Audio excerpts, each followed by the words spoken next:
It's TheFrXion here, or Tank12, however you call me. I don't really care. And welcome back to World of Tanks related content, where we are today looking at the UDes 03 Alt 3. This vehicle is currently on a super test server, and it has been in the game files for a very long time, at least I'd say 3 or 4 years. This vehicle is a tier 9 medium tank that will probably come out as a reward vehicle, or they could sell it as a premium in the near future because they have quite a few tier 9 tanks ready for release. And it has one very nice little feature that the Swedish tanks do not have, and that is the autoloading system. At least, well, the Swedish medium tanks don't have that. So it's going to be something special, even if it doesn't look very special at all. The tank itself, if you look at the picture, kind of reminds us of the UDes Alt 14 or 14 Alt 3, I think. It's the tier 8 Swedish medium tank. So, it's going to be equipped with a 105mm gun, 360 alpha damage with a single shot. It's going to have 2 APCR rounds, one standard, one premium, and it's going to have a high explosive shell, which does 460 alpha damage instead of 360.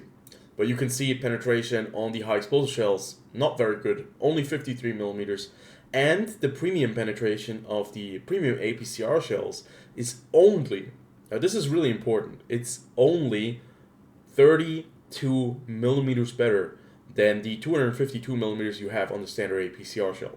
This is a tier 9 tank. Remember, you're going to be facing tier 10 tanks, and this is going to be a big problem because you will not be able to reliably penetrate tier 10 tanks if you need to switch to premium shells. So keep that in mind. It is a medium tank, and it also has an autoloader, so there are some, upsides to it, but at the same time, 284mm penetration with a premium round at tier 9, that's a bit lacking. Either way, you have a 23-second reload time, you have 3 shells in your magazine, and it takes 3 seconds for you to reload the entire or a single shell. So basically you have 6 seconds interclip reload between the shots, because the first shell is obviously already going to be inside of your gun when you reload the entire magazine. Aim time is 2 seconds. Dispersion is pretty damn good, 0.33 meters, like at 100 meters. It has 13 degrees of gun depression, 20 degrees of gun elevation. It has the hydropneumatic suspension, like all of the Swedish medium tanks, so that's going to be helping you quite a bit. And it has 40 rounds. It also has only 3 crew members, so keep that in mind. You have a commander, a gunner, and a driver. So yeah, no loader in sight. I'm not sure if all of the Swedish, I think the Swedish medium tanks at least have 4 crew members. I don't recall them only having 3. Could be at the lower tiers, but I think it was always 4.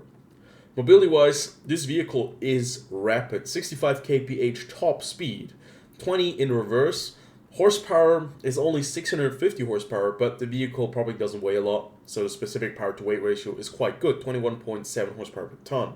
Hull traverse and turret traverse both are pretty decent, especially hull traverse is really good, 50 degrees per second. Turret traverse, on the other hand, for a medium tank, 40 degrees it's okay, but it's not the greatest of all time.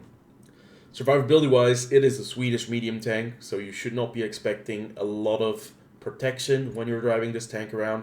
1600 HP, 35mm of hull armor at the front, 35 on the side, 20 at the back, so you're going to be quite susceptible to high explosive shells that have a bit of penetration. Turret armor is only 66mm thick, 30 on the side, 20 on the back. So it really reminds me of the tier 8 UDes, the Alt 14, because the stats, the characteristics are all very similar to it.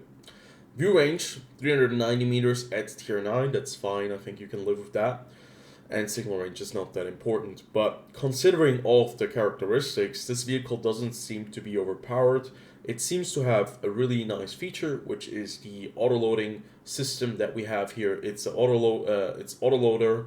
It's an autoloader and not an auto reloader, so that's really important to differentiate. And it looks to me that the stats aren't that broken, that this could be a premium tank if they want to sell like more tier 9 premium tanks, and they want to sell a tank that might be like considered to be like not broken but balanced. And I think that UDes 03 Alt 3 kind of would fit that description, because you could certainly work with this tank very well considering the mobility and the firepower, but survivability wise this tank will get picked apart if you do not play it in the right way. But yeah, I think interesting vehicle. It's finally coming out, so they have one tank off the list that has been going around forever, and I would like to hear what you guys think about the UDes 03 Alt 3. I'll see you guys on the next video. Until then, have a good one.